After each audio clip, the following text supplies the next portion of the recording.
Did you know that individuals over 60 are the primary target for over $3.5 billion in fraud every single year in this country? They aren't just going after your money. They're going after your confidence, your sense of security.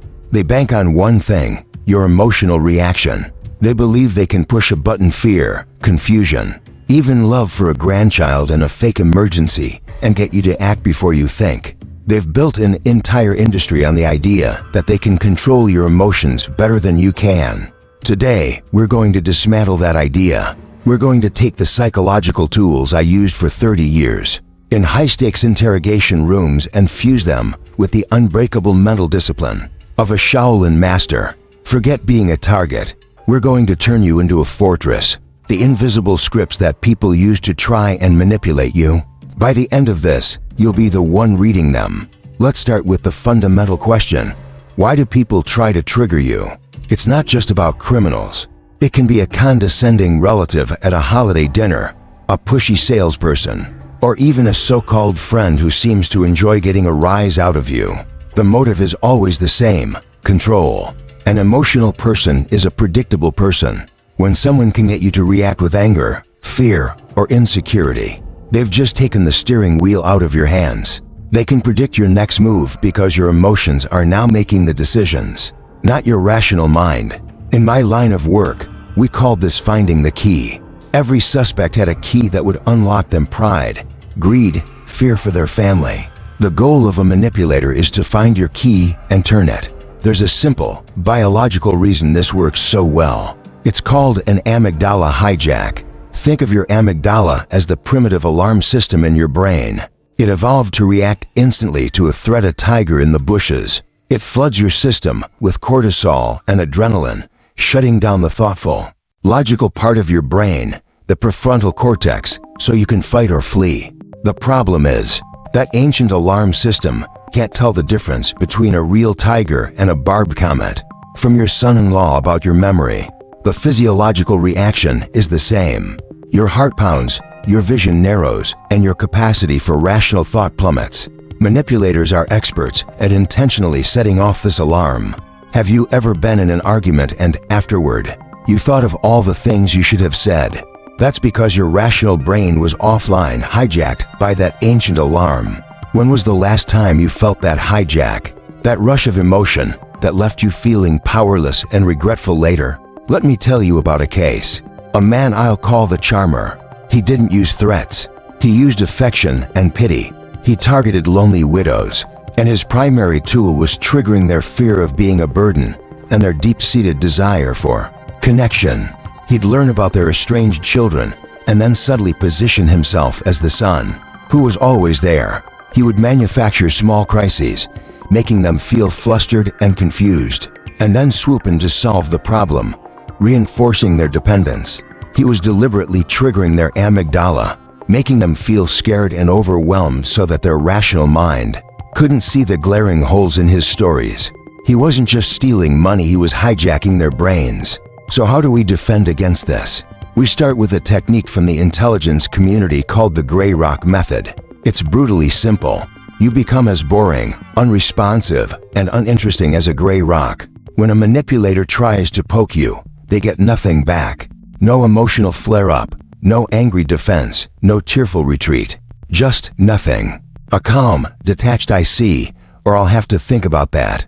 This does two things. First, it starves them. Manipulators are emotional vampires. They feed on reactions. When you provide none, they get frustrated and move on. Second, it keeps your amygdala from firing. By consciously choosing a non-emotional response, you keep your rational brain in the driver's seat. A practical example: that salesperson on the phone telling you your computer has a virus, and you need to pay them $500 right now. The trigger is fear. The gray rock response isn't to argue or panic. It's a simple, flat, "Thank you for the information. I'll look into it." And then you hang up. You give the tiger nothing to attack. Think about a relationship in your life where this could be applied. Who is constantly looking for that emotional spark from you? Becoming a gray rock is a powerful defensive posture. It builds the first layer of your fortress. But true mastery isn't just about defense, it's about understanding. It's about being able to see the attack coming before it's even fully formed. This requires you to move beyond simply controlling your reactions and start actively reading the person across from you. Manipulators believe they are playing a chess game where you can't see the pieces. We're going to turn on the lights. They rely on their words to weave a reality, but their bodies betray them every time. The human body cannot not communicate. Under the stress of trying to deceive or provoke, the truth has a way of leaking out. This leakage most often appears in what we call microexpressions. These are incredibly fast, involuntary facial expressions that flash across the face in as little as 1/25 of a second. They reveal a person's true emotion before their conscious mind has a chance to censor it and put on a social mask. Someone might be telling you how happy they are for your success, but for a split second, you see the unmistakable tightening of the lips and raising of the chin that signals contempt. Or they feign surprise, but you catch the flash of a genuine, triumphant smile. Learning to spot these is like gaining a superpower. It's the closest thing to mind reading you'll ever get. I remember a case involving a high-level executive at a tech firm, suspected of selling secrets to a competitor. His name was Julian. He sat across from me in a glass-walled conference room, cool as ice. He had a rehearsed answer for everything. He looked me straight in the eye. His posture was open. His voice was steady. By all accounts, he was a pillar of confidence. But I noticed one thing. Every time I mentioned the company's founder, a man Julian had supposedly admired for years, the corner of his lip would pull up and back on one side in a tiny, almost imperceptible sneer. It was gone in an instant, but it was there. That expression is the universal sign for contempt. He didn't admire the founder, he despised him. That single micro-expression told me his motive wasn't just greed, it was revenge. It was the emotional key I needed. His whole defense was built on a lie of loyalty, but his face told me the truth. Have you ever had that gut feeling that someone's words didn't match their energy? That was probably your brain, on a subconscious level, catching one of these leaks. This brings us to a piece of wisdom that is as true in a monastery as it is in an interrogation room. The Shaolin monks have a saying, between stimulus and response, there is a space. In that space is our power to choose our response. In our response lies our growth and our freedom. Think about that. The stimulus is the trigger, the insult, the accusation, the pushy sales tactic.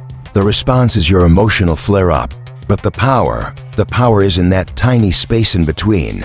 An interrogator and a monk have both dedicated their lives to mastering that space. The monk does it to achieve enlightenment. I did it to put killers behind bars. The principle is identical. The person who controls that space controls the entire interaction. Your reaction isn't you, it's a choice you make. And you can choose not to hand that power over. So how do we create that space in a practical, real-world setting? We use a technique I call the 3-second pause. It's the most powerful tool I can give you. Before you respond to any potentially loaded statement, any question that puts you on the spot, any comment designed to get a rise out of you, you pause. You take a slow, silent breath and count to 3 in your head. 1, 2, 3. It feels like an eternity to you, but to the other person, it just looks like you're being thoughtful. But in those 3 seconds, you have performed a miracle. You have stopped an amygdala hijack in its tracks. You have allowed the blood to flow back to your rational brain. You have taken back control of the timeline. A manipulator wants a fast, chaotic pace. They want you off balance. A deliberate, controlled silence absolutely terrifies them. It shatters their rhythm and broadcasts your confidence. I once broke a very clever, fast-talking suspect simply by meeting his frantic energy with utter stillness. For every rapid-fire denial he threw at me, I would wait a full 5 seconds, maintaining eye contact before I said a single word. He couldn't stand it. He was trying to create chaos, and my silence created order. He ended up contradicting himself 3 times before he finally confessed, exhausted by his own performance. When was the last time a conversation would have gone differently? If you had just given yourself 3 seconds before replying? We've established a solid defense with the gray rock method and learned to see the truth behind the mask by spotting micro-expressions. We've created power for ourselves by mastering the 3-second pause. Now, we move to the final level of mastery, turning the tables. This is where you stop playing defense and begin to gently, subtly shape the environment to your advantage. It begins with understanding that human interaction doesn't happen in a vacuum. The room you're in, the chair you're sitting on, the time of day, it all matters. I spent my career understanding how to use an environment. Interrogation rooms are deliberately cold, sterile, and boring. There are no clocks, no windows.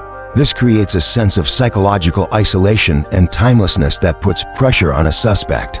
You can use these same principles of environmental psychology in your own life.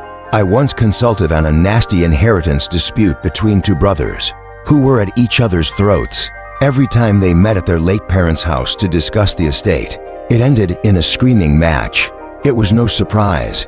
The house itself was the biggest trigger in the room. Every chair, every photograph was saturated with decades of emotional history, resentments, and rivalries. They weren't two businessmen trying to solve a problem. They were two kids fighting in their childhood living room. The solution was simple.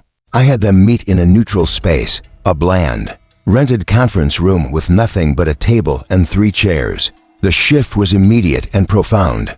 Stripped of their environmental triggers, they were forced to deal with each other as the adults they now were. The anger was still there, but the explosive, irrational rage was gone. They settled the dispute in 2 hours. Think about the difficult conversations in your own life. Where do they take place? Are you trying to resolve a conflict in the very same environment where the conflict always starts? Change the stage, and the actors might just change their performance.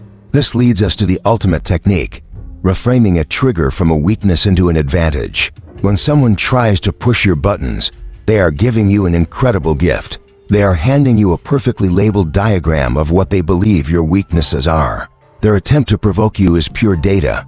An insult isn't just an insult, it's a broadcast of their strategy. If a relative constantly makes jabs about your memory, they are telling you, "I believe I can manipulate you by making you doubt your own mind." Once you see it as data, it loses its emotional sting and becomes a tactical tool. You're no longer the target, you're the analyst. Let me give you a concrete example from a corporate negotiation I worked on.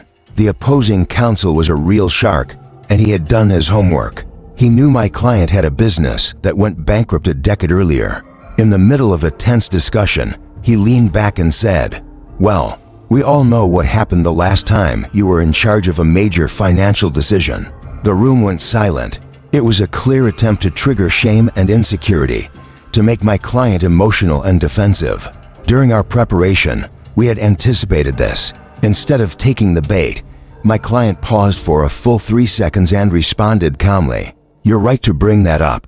That failure was the most expensive and most valuable education I've ever received. It taught me lessons about risk that no success ever could. And it's precisely because of those lessons that we won't be making any mistakes here." In that single moment, the entire dynamic shifted. He had taken the intended poison and transformed it into a credential. He reframed a trigger of shame into a badge of experience. The shark was so thrown off balance, he never tried a personal attack again. What is a trigger in your life that you could reframe in this way? What intended insult could you turn into a statement of strength? Mastering your reactions isn't about becoming an emotionless robot. It's the exact opposite. It's about reclaiming your emotional sovereignty so you are the one who decides when and where to invest your energy. It's about understanding the hidden scripts that others try to run on you, and then choosing to write your own. It's not just self-control. It's the ultimate form of self-respect. You are not a target. You are not a mark.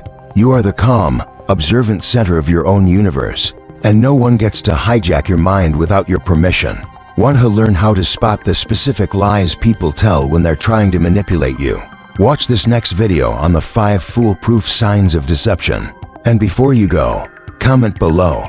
What invisible script have you noticed in your own life?